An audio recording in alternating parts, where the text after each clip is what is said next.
Market కమిటీలు కూడా ఇలా తప్పు కనీసం అతను పొరపాటు చేసేటప్పుడు నేను కూడా పెడతా. సోషల్ మీడియాని తెలుగుదేశం ప్రభుత్వం ఇబ్బంది పెడుతుంది, సోషల్ మీడియాకి తెలుగుదేశం వ్యతిరేకం అని చెప్పి జగన్మోహన్ రెడ్డి, విజయసాయిరెడ్డి తన మీడియా తీవ్రంగా మాట్లాడుతుంది. సోషల్ మీడియాని సపోర్ట్ చేసి ఫోకస్ చేసింది చంద్రబాబు నాయుడు గారు. ప్రజలకు సమాచారం ఉండాలా, ప్రజల్లో చైతన్యం ఉండాలని చెప్పేసి. కానీ సోషల్ మీడియాని పార్టీ వింగ్ పెట్టుకొని, వైసీపీ వింగ్ పెట్టుకొని, పెయిడ్ వర్కర్స్ని పెట్టుకొని సోషల్ మీడియాని నడపటం, దాన్ని సోషల్ మీడియా అనరు. నువ్వు సొంత వైకాపా తరఫున జీతం ఇచ్చి నువ్వు రవికిరణ్ పెట్టేసేసి పంచ్ అని చెప్పి కొంతమంది ఎంప్లాయీస్ని పెట్టి జీతగాళ్ళని పెట్టి నడుపుతున్నావు నువ్వు, దాన్ని సోషల్ మీడియా అన్నారు. ఈరోజు రవికిరణ్ ఒక రాజ్యాంగ వ్యవస్థలో భాగమైన లెజిస్లేచర్, జ్యుడిషియరీ, ఎగ్జిక్యూటివ్, ఒక రాజ్యాంగ వ్యవస్థలో మండలి భవనాన్ని పెట్టి లోకేష్ బాబుని, చంద్రబాబు నాయుడు గారిని పెట్టి ఇది బూతుల కోసం, బూతు సినిమాలు చూసినట్టు అడల్ట్స్ అని చెప్పేసి ఒక ఫ్లెక్స్ అక్కడ పెట్టి దాన్ని అతను సోషల్ మీడియాలో పెడితే ఆ రవికిరణ్ మీద కంప్లైంట్ ఇస్తే, ఒక లెజిస్లేటర్ ఇంకొక లెజిస్లేటర్ కంప్లైంట్ ఇస్తే పోలీస్ విచారణ చేయటం పెద్ద నేరమా? విజయసాయిరెడ్డి నువ్వు బెదిరిస్తావా? విజయసాయిరెడ్డి నువ్వు సెక్రటరీని సత్యనారాయణకి ఫోన్ చేసి బెదిరిస్తావా? ఎస్పీ నాయక్ సంగతి నాకు తెలుసు అంటావా? అడిషనల్ డీజీ వెంకటేశ్వరరావు సంగతి ఏందంటావా? యోగానంద్ ఐపీఎస్ ఆఫీసర్ ఐజీ గురించి మాట్లాడతావా? అంటే బెదిరిస్తున్నావా? ఈ రవికిరణ్ ఎవరు? రవికిరణ్ చరిత్ర ఏంటి? చర్లపల్లి జైల్లో ఉండొచ్చిన రవికిరణ్ గురించి విజయసాయిరెడ్డి బెదిరిస్తావా? నువ్వు ప్రభుత్వాన్ని బెదిరిస్తావా? వ్యవస్థని బెదిరిస్తావా? మీ సోషల్ మీడియాని మీ సొంత మీడియా కింద వాడుకొని గవర్నమెంట్ని, ముఖ్యమంత్రి గారిని, లోకేష్ బాబుని చాలా హీనంగా, అసభ్యంగా చూపిస్తారా? మీకు సంస్కారం లేదా? ఒక క్రిమినల్ బ్యాక్గ్రౌండ్ ఉండేవాడు సోషల్ మీడియా నడుపుతాడా? ఒక మండలి, ఒక రాజ్యాంగ వ్యవస్థలో లెజిస్లేచర్ని అవమానం చేస్తే పోలీస్ విచారించడం తప్ప విజయసాయిరెడ్డి సవాల్ చేస్తున్నాడు ఆ ప్రభుత్వాన్ని. చట్టానికి వ్యతిరేకంగా పోతానని చెప్పి అంటున్నావా? నువ్వే ఒక క్రిమినల్ బ్యాక్గ్రౌండ్. జగన్మోహన్ రెడ్డిని 1,00,000 కోట్లు అవినీతికి ప్రేరేపించింది నువ్వు. జగన్మోహన్ రెడ్డిని ఈ దేశంలో ఒక పొలిటికల్ వ్యవస్థలో ఒక పెద్ద క్రిమినల్గా సృష్టించింది నువ్వు. నీ సలహాలు, నీ బోడి సలహాలు. నువ్వు ఒక క్రిమినల్వి. నీ నేర చరిత్ర పెట్టుకొని నేరగాళ్ళని రెచ్చగొడుతూ రవికిరణ్ లాంటి ఒక మహిళా పార్లమెంట్ సభ్యురాలని అసభ్యంగా చిత్రీకరించి జైల్లో ఉండొచ్చిన వాడి గురించి నీ సాక్షి పత్రిక జగన్మోహన్ రెడ్డి ఓన్లీ నేనుండాలని చెప్పి చెప్తాడా? కేసుల్లో 11 కేసుల్లో ఒక ముద్దాయికి ఏ రాజకీయ పార్టీ రాజ్యసభ సభ్యత్వం ఇవ్వలే.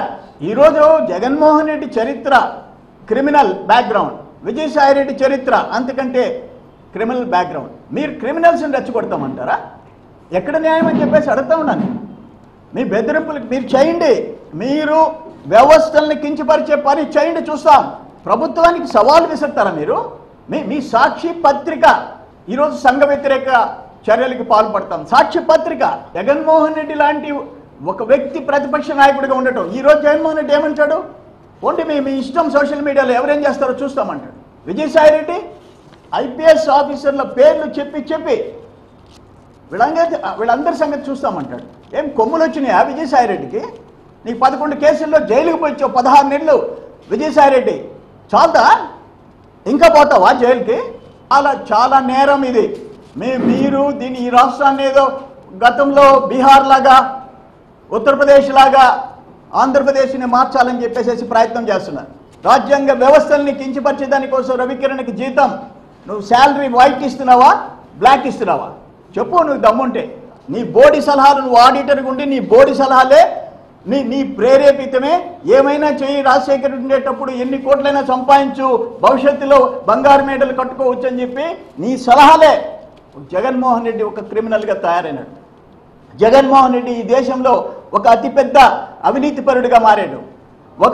జగన్మోహన్ రెడ్డి ఒక రాజకీయ పార్టీ అధ్యక్షుడిగా 11 కేసుల్లో ముద్దాయన్నాడు. జగన్మోహన్ రెడ్డి 16 నెలలు జైల్లో ఊచలు లెక్క పెట్టే పరిస్థితికి వచ్చాడు. వీటన్నిటికీ మొట్టమొదటి కారణం నువ్వు. ఏంటి? What is your background? నీ చరిత్ర ఏమిటి? విజయసాయిరెడ్డి చరిత్ర ఏమిటి? ఎందుకంత నీకు గర్వం? నువ్వేమో రాజ్యసభ మెంబర్గా ఉండాను, నేనేమైనా చేస్తానంటే చెయ్యి, చూస్తాం. సోషల్ మీడియాలో పెట్టు, నువ్వు చూస్తాం. చట్టాలకి ఎవరు అతీతం కాదు. రాజ్యసభ మెంబర్ అయినా నువ్వు జగన్మోహన్ రెడ్డి, రాజశేఖర్ టైంలో నువ్వు కూడా 1000 కోట్లు దోచుకున్నా ఎవడైనా ఒకటే. సిబిఐ కేసుల్లో జైలుకి పర్మనెంట్గా పోయే మీరు కేకలు పెడితే ఎవడు బెదిరిపోడు. వైఎస్ షర్మిల గారి మీద ఎవడో సోషల్ మీడియాలో అసభ్యంగా పెడితే వైవి సుబ్బారెడ్డి పోలీస్ కంప్లైంట్ ఇచ్చాడా లేదా? కొంతమందిని జీతగాళ్ళని పెట్టి దాంట్లో మీకు ఓట్లు వస్తాయి, మీ రాజకీయ పార్టీ ఎదుగుతామనుకుంటున్నారా? ముందు మీకు నిజాయితీ ఉంటే జగన్మోహన్ రెడ్డి, విజయసాయి రెడ్డి ఈ కేసుల్లో ఇన్ని కేసులు ఎందుకు వచ్చినాయి, ఇన్ని వేల కోట్లు ఎందుకు దోచుకున్నారు మీరు?